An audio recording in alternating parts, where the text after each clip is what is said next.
Rebonjour, chers abonnés. Aujourd'hui, on va moudre le sarrasin qu'on a nettoyé dans le dernier vidéo, finalement. Je vous présente le setup.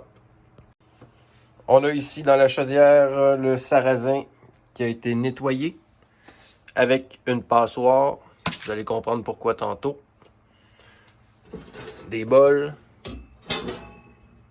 Un récipient pour accumuler les déchets. Puis ici, on a un autre bol pour recueillir la farine qui va sortir du moulin. On a aussi la passoire et puis le moulin, le fameux moulin. Avant de moudre, ce que je fais, c'est que je prends le grain qui a été nettoyé, puis je le redonne un petit coup avec la passoire. Je vais vous montrer exactement comment je fais.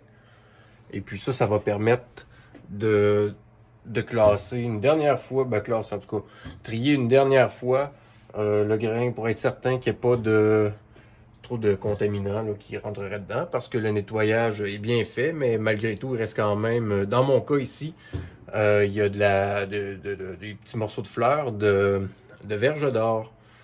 Donc, je les enlève en même temps. Puis, faut dire que le moulin peut absolument pas prendre un morceau d'argile ou une petite roche. Ça viendrait vraiment le défaire complètement. Donc, c'est l'étape de sûreté vraiment qui assure que tout va bien se passer. Je reprends les grains. Je vais secouer comme ça quelques secondes juste pour être certain que s'il y a encore un petit peu de poussière, qu'elle tombe. En même temps, ça me permet de voir est-ce qu'il y a des morceaux de fleurs, là, comme je vous disais, ou des choses de même. Puis je remplis tranquillement le moulin. Je vais lentement pour être certain de rien échapper. Je ne veux pas passer à côté d'une petite branche ou quelque chose du genre. Une fois que ça c'est fait, on est prêt. Donc je vais aller m'habiller parce que c'est quand même quelque chose qui fait énormément de poussière. Vous allez le constater par vous-même bientôt. En tout temps, il faut vraiment un masque respiratoire à cartouche. Et puis une petite veste pour être certain de ne pas traîner de la poussière partout en sortant d'ici. Joli, n'est-ce pas? Petite précision avant de continuer. Euh, je voulais mentionner que la technique de travail euh, a été élaborée, disons, de manière à ne pas faire chauffer le moulin. Si on le laisse fonctionner en continu, ce qui arrive, c'est que il va chauffer puis il va arrêter tout seul.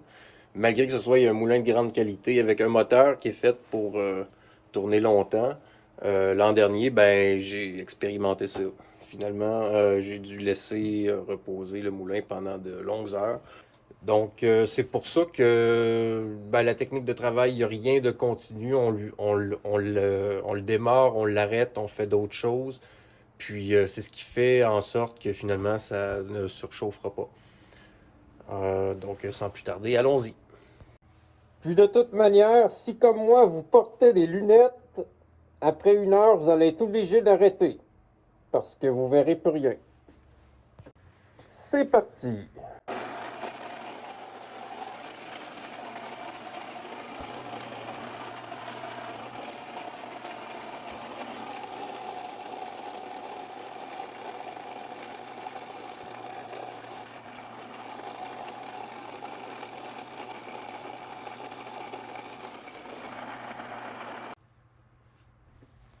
Donc, on va être rendu à l'étape du premier tamisage.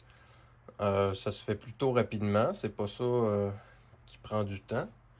De l'arrêter comme ça, justement, être tamisé, ça permet au moulin de se reposer un petit peu. Comme ça, il ne surchauffe pas.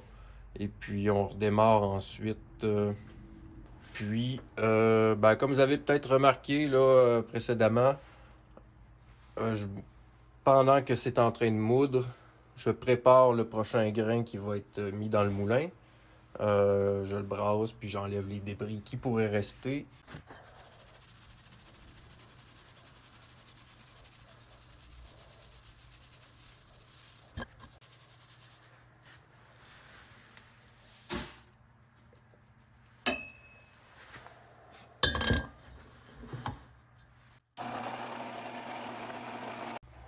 une fois que c'est fait, là je garde mon masque parce que c'est quand même irrespirable ici.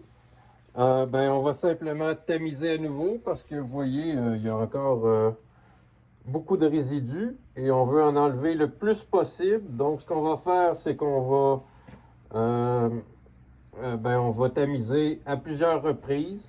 Tout ça, ça peut être fait une fois, 10 fois. C'est vraiment comme on le sent et selon la qualité de ce qu'on veut obtenir.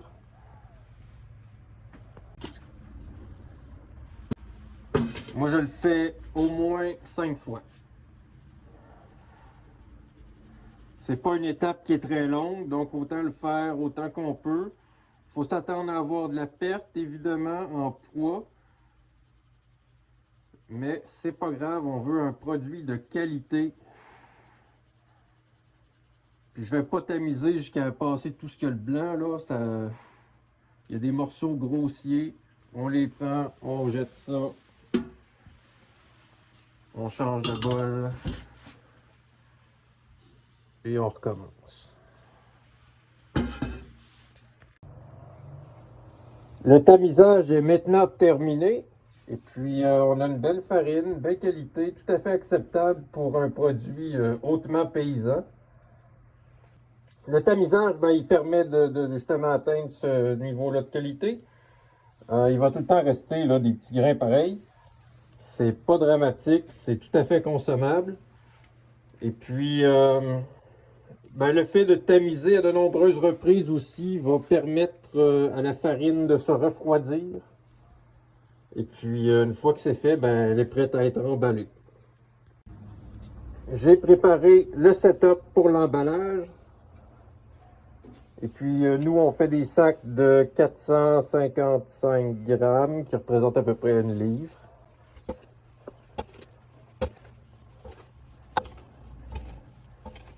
Mieux vaut se mettre dans un récipient comme ça. Si ça tombe à côté, au moins, il n'y a pas de perte. On a tellement travaillé pour obtenir cette belle farine-là que c'est ça, on limite, hein, rendu ici. On ne veut pas trop perdre. On remplit.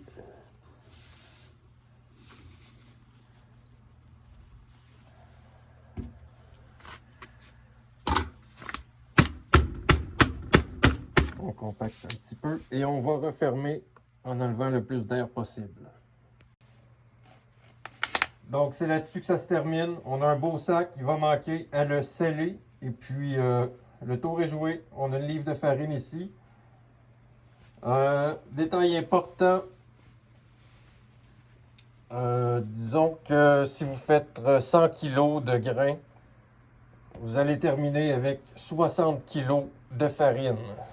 Donc c'est ça, c'est 60% du poids en grains qui va être transféré en farine. Puis ça donne énormément de débris. Je vais sortir de la pièce, enlever mon masque et vous montrer ça. Donc ça, c'est c'est les résidus d'hier. Ça donne une idée. On a fait 10 kg hier, puis ça donne